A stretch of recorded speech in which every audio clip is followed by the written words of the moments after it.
Sullivan and Dan Sullivan. And who else do we have here? Aiden and Rylan. And what do you guys got? Parrots? Yeah. We have a parrot there and a parrot there and a bird on me. I'm Beth Sullivan, and my husband Dan and us, we own Rainbow Parrot Rescue Florida. I want to start by saying, by no means are we experts, or do we claim to be experts in the field, because let me tell you, we're always learning something about these birds. Always a learning process. Always. So we wanted to do this only, and we did it on this page because I know I don't have a lot of people following on this page yet, but I thought maybe this would kind of help. Because I know a lot of people have asked me a lot of questions over this last year. I've got lots of parrots around me, guys, as FYI. They're all kind of hanging out with us, right? So we just thought we would go ahead and answer some of those questions, and the boys are going to help me as well. So first, Dan, I don't know if you want to tell, why did we decide to start Rainbow Parrot Rescue Florida, and what's kind of the purpose? What did we decide kind of the purpose of this whole process is? Well, first we decided we're crazy. Right, That's what right. we first decided. Aiden, you want to hold this for me for a minute? And then, what after that? I mean, we noticed that there's a lot of people that purchase parrots as pets. They don't know what they're getting themselves into, and then they tend to just dump them. So these parrots need a home. We thought that we could provide that home and just give back a little bit. And in the process, we've actually discovered that a couple of these wonderful birds are going to be our permanent residents, and we just keep talking to new people, educating them, rehabilitating when we can, and rehoming. Exactly, and I think a lot of this all kind of started with COVID. Aiden, go this way just a little bit. Sorry, my son's helping me out here. A lot of it started with COVID, and honestly, just me posting a photo of my macaw that I used to have, and from there, I just got a plethora of people messaging me, asking me to take their birds. And I'm really not sure why. All I can say is it must have been very God-driven, because none of these birds, with the exception of the one, did we really go seek out. All of the rest of them just kind of ended up with us. So in the process of that, we found a lot of scammers, a lot of really horrible laws in Florida, actually the lack of laws in Florida, as well as some fake rescues. And I'm not going to point any of those out. I would not do that. But I will say that there is definitely a need for some legitimate rescues, parrot rescues. And I think that's one thing. Come here, Aiden. Come here. Stand over here, honey. I know you can't see. Sorry, guys. There you go. Just stand like that, okay? There you go, babe. And I think that some of this whole thing is about money. A lot of it's about money. And Dan and I are not in it for the money. We're not in it to collect birds. We're not in it for any reason but to help them. And we really feel that we can. So that's why, even though I wasn't really sure I really had the time to do a parrot rescue, I actually decided that it was probably in the best interest of them. And then as I started to kind of pursue that, we decided to just go full on. So we are, as of right now, we do have a full sanctuary, and we do have a full rescue, but we can take on more. We can take a few more right now, but we are in desperate need of large macaw cages. So if anyone, we're looking for donations, and the link will be posted above on how you can donate to Rainbow Parrot Rescue Florida. My kids have been absolutely amazing.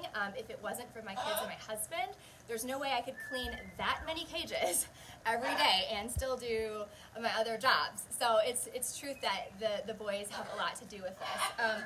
So I will say, I would like to ask the boys, and I'll take this from you, buddy, and actually we can flip it around just like this. Tell me, what do you guys like most about the birds? What's your favorite thing?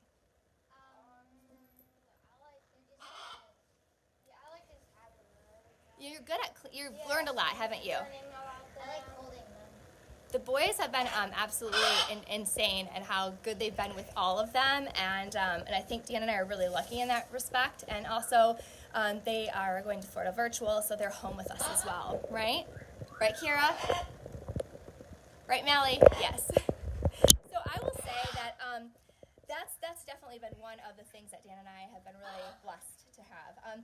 As far as the laws go, I don't know if a lot of you know this, but there are none. And There are a lot of parrots that fly free in Florida. A lot of it is because, yes, especially in South Florida, we've had hurricanes that have brought them here.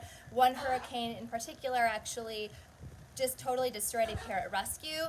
And so a lot of parrots, just macaws and all kinds of parrots, were actually released and fly freely.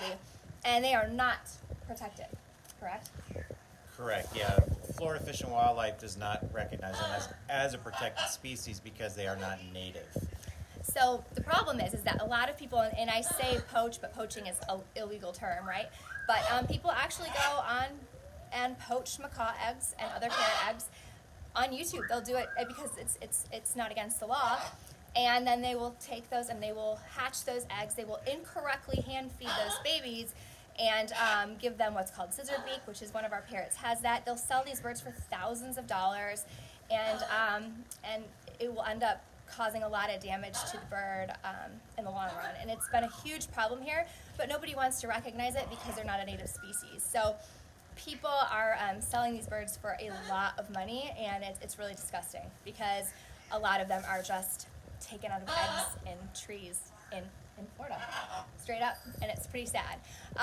So there's a lot of things that we can talk about and a lot of different things, but I just wanted to go over some of the few things. We would love to change that law, and I don't know exactly how, except for getting the word out. There's going to be a few other things I will be doing in the future, but that's a law that I think that y'all need to be really aware of, and we need to change it. So what does it take, Dan, to own a parrot? People ask me this all the time, and listen, there's all kinds of people. There's great people, there's good people, there's bad people. What does it take to own a parrot? Because it really is a lot of different personalities. Am I right? It's true. Yeah, I mean, it takes a lot of patience. Mm-hmm. They can get very loud at times, so you have to be okay with that. You have to be very Hopefully okay. your neighbors are too. Don't live in an apartment, okay? That's not a good idea. Well, with a macaw, anyways. I will say, as far as patience, that's probably the biggest one, especially with rescues. You never know what you're going to get. Kira, she's my baby up here. Dan, I don't know how he does this, but Kira wants to kill Dan every single day.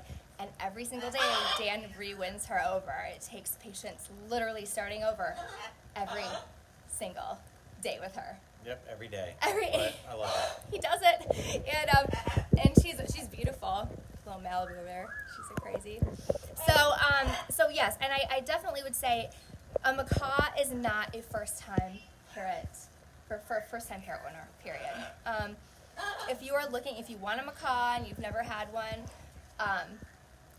don't let that be your first bird, because there's a lot of, I made that mistake myself when I was 21, and I vowed I would never do it again. So I really have to say that I think you have to have at least maybe a Quaker, a conure, something. Yeah, start off small. Get a small bird, parakeet, Quaker, conure, and just learn about the parrot and the bird, and kind of step up from there. Hey Stacy, hey Laura, hey Darnell, hey guys. Thanks so much for watching. I really appreciate it. I know, like I said, I don't have a whole lot of people on this page yet, but I thought doing it here would be, a good idea. But yes, Dan and I really decided that, hey, we're gonna tear up our living room or our dining room. Who needs one? A parrot jungle is way more fun to have than a dining room, right, kids? I mean, right? Yep. Exactly. So we decided our first 2 rooms in our house are just going to be for the parrots. Now we have the whole upstairs loft, and hopefully an outdoor aviary at some point. It's halfway covered. We just have to get the rest of it funded. We'll get there. We'll get there eventually. So, yes, that was one of the things that we really decided to do. I think with the all the scammers, listen, let me say it to you this way, okay? I worked as a vet tech for 15 plus years of my life. I also, we observed, he's up there saying, Buenos dias, buddy, as our African gray. I worked as a news reporter, I worked as a news producer, and then when I went into quarantine, being an ex-vet tech and ex-news reporter, I'm going to find some out about animals, right? That's right. That's exactly what I did. And so I found out some really crazy stuff about parrots, and I found out some brutally disgusting things. I found a lady hoarding 196 parrots, 17 macaws, I found some parrot rescues that were selling parrots right out from under me for thousands and thousands of dollars when they were supposed to be fostering them to people and then adopting them out. Found out a lot of stuff. So let's just say that was part of the passion. And then owning them and realizing that my whole family had a passion, that was definitely the next step. So I guess I would have to say that having another bird, like a smaller bird, would be a great step. And then when you kind of find out how awesome they are, you'll get to love it, and you'll finally eventually want your macaw, your cockatoo, or my toucan. Eventually I'll have my toucan, right? Or 3 or 4. Or a lot. Or a lot. We've successfully rehomed 5 birds. I know a couple of you, yes, Darnell, oh my gosh, cockatiel is the best first bird. If I had to pick the best first bird for anyone, I would say cockatiel, hands down is. I never actually even liked them, but let me flip it to Rylan, who told me that he wanted a cockatiel, am I right? And it just so happened my friend had one that she had just rescued and needed a home. And we fell in love, did we not? Yeah, now we have 3. Now we have 4. We have 4. 1 in quarantine so far, but they're adorable, and they're definitely my favorite. They're so sweet. Aiden, what's your favorite bird? I like the green macaw. The green wing macaw? They're really cool, right? Yeah. Kira. That's Kira. Yes, Kira's right here. And behind you, who is that? That is Raya. Raya. And what kind of bird is she? A harlequin macaw. What's a harlequin macaw? A blue and gold and a blue. That's right. And behind Rylan, who's that? Tanga. Tangaroa. Kangaroo. Tanga. And what is Tanga? What kind of macaw is he? He is a ruby macaw. A ruby. And what's the ruby mixed with? It's a scarlet and a blue and gold. Scarlet and a green wing. Scarlet and green. Yes, that's right. And then we also have Malibu, who's also a harlequin as well. So yeah, we have to say that Quake, and he's holding Kermit the Quaker right now too. They're attached to him. But definitely cockatiels are great starter birds. I highly recommend them. They're super loving. I mean, what's your favorite starter bird? Parrot, that you would say? Yeah, I'd probably say a cockatiel. It's a great cockatiel. Quaker cockatiel. Conure. Yeah. Absolutely. Green Absolutely. cheek conure. Yes, over a sun conure, because sun conures can get very, very loud, okay? And I mean, they all can. Conures can typically be pretty loud, but yes, they are definitely loud. So a couple of things that we also wanted to say that people have asked me are, what are our favorite, merchandise and foods that we feed our macaws and other parrots. And so I'm going to give some people plugs. This is not for influencing type stuff. This is just stuff that I want to tell you. I want to plug because I believe in these products now, and we've used them, right? So first, I love Chirp Merch. If you guys ever been to Chirp Merch, they're based out of Arizona. They're the nicest people ever. Jeff, he and his wife will hand make the big, huge letter blocks for the macaw cages, and I will show you those. We have them on all of our cages. Everybody always asks, where did you get the big letter blocks? And the big letter blocks are from Chirp Merch, right, Kira? Yes, I know. And so they all have one on, all the macaws do anyways. They all have their Chirp Merch blocks. As far as food goes, we are a huge believer in, we love the Bird Tricks recipe book. If you guys haven't visited Bird Tricks, we love Bird Tricks, but also we feed Harrison's, right? Yep, Harrison's has probably some of the best all-around balanced pelleted food, which is really great for the different parrots' diet. So they have typically a different recipe for each size bird. Right. It's all a pellet, and it all has the nutrients in it. So if your bird won't eat fresh food, like I said, that Bird Tricks recipe book is amazing. But if they don't eat fresh food, then at least the Harrison's has the supplements in it to give the appropriate nutrients that they would get even if they're not getting fresh food. Now he's the cook. Now what's your favorite thing? I know you're going to do this tonight, but what's your favorite thing that you like to cook for the birds? Yeah, just a good, well-rounded chop, good fresh veggies, And a muffin. and I do like making little muffins. I'll use like a corn base, and then put a bunch of other fresh chopped veggies in there. Bake it up. They love that, Oh, yeah. especially once they've cooled down. They're still a little bit warm. Kira loves it. Yeah, Kira is the most appreciative of Dan's cooking. Are you not, Kira? Are you, my love? You like Dan's cooking, don't you? You like Dan's cooking? Huh? Yes, she's always very appreciative, and she's definitely very appreciative of Dan's cooking for sure. So one of our other favorites is Bonka Bird Toys. They seem to hold up. Birds Love is also another brand I love that is absolutely fantastic, and you get a lot for your money. So if you want a really great bird toy, instead of spending a ton of money, it's worth it. If it says it's $20 or $30, it's going to be worth $20 or $30. What, my love? What? I know. I see you.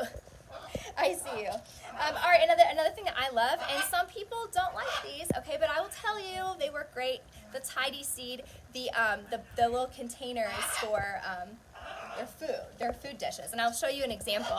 Like I said, they do tend to get dirty, so you do have to clean them often, but I will say that the ones that I have, this is Kira's right here, these little plastic bins, they are not cheap, and they are hard to find, and they sell out quick. What, Kira? But they are fantastic. They do go in the dishwasher, although they are acrylic, so I don't know how many times I would do the dishwasher with them. But if you're in a pinch, they do work really well in the dishwasher. I have them for all of my birds. All small and big, all of them get a little hut to go in. Even Iris has her hut. And we love Planet Pleasures. Planet Pleasures toys. They do not last as long as some of the other ones. If you have macaws, but they will last. The cockatiels love them. The macaws love them. Mally's doing birdie yoga. We just missed it. And so that is definitely one thing. And also a huge, huge, huge thank you to the Exotic Bird Clinic. We are blessed enough to be able to live close by the Exotic Bird Hospital, and we have all of our birds are microchipped and get blood work done, and we take that very seriously. We put in money when we get a bird, period. Hey Stacey, let me read your question. Multiple air purifiers. Yes, let me talk to you about the air purifiers. This is another thing that Dan and I highly recommend. Now we do have a Remy. I have asthma, and I'm immunocompromised. I have asthma. I have Meniere's disease. And I'm allergic to cats and feathers. How about that one? And I have 6 cats. But we have a Remy Halo system that's through our AC unit that we had installed. Then we also I have a total of 39 air purifiers in my house on both levels. We love the Levoit air purifier. I will show you that a second here. Show you what it looks like. And these are the ones, I have it off right now because they do get, I have so many. But I insist on having at least 2 per cage. These things are incredible. The Levoit Pet is my favorite one. And the smaller ones with the night lights are great for cockatiels because they have night frights. So they need a night light. They don't need to be covered all the way, or they at least need to be covered and have a night light on. So the smaller Levoit for the cockatiels with the night light, or these ones for the macaws are great. Right, Mals? Right, Mals? Right. Okay. What, Kira? What? And same thing with the Quakers. As far as being dusty and dandruffy, Quakers are really not, but cockatiels and macaws are very. Right? Oh, that's African gray. Night, night, night, night, night, night, night, night. Yeah, so definitely get yourself one of these. And like I said, for each cage, I am a huge believer. And like I said, I have 39 of them in my house, and they're amazing. Right, Rye? Yeah. Yes, definitely grab that. All right, let me flip this back around here. And a hidden secret. We have one more question we had to get to. What is the biggest hidden secret with parrots? And I had to say in Florida, and it's, you know what it is. Rena's Pet Supply. The one we go to is in Longwood. Hands down, some of the best merchandise, the best price. And the gentleman that owns it, Fernando. Gotta works find his for me, butt Fernando. off. He's amazing. I don't even know if he remembers me or us or Dan and I when we come through there. We usually, if we're going to Disney, we will stop in Longwood and go to Rena's Pet Supply. It's a super random, tiny spot in a strip mall. And they sell all the Harrison's foods, all the amazing bird toys that you could ever want, all the most beautiful cages at wholesale costs. And Java trees. Java trees are like a quarter of the price that you're going to pay anywhere else, like a quarter. So if you guys want to have it is worth the drive to go out there, especially if you have more than one bird, for sure, just for the Harrisons alone. And then little Fernando, he's amazing. Like, this guy is like the craziest guy I've ever met. He's so amazing. He runs this whole shop. People will drive and stand in line to get in his shop all the way from North Georgia to Miami. And we've seen it.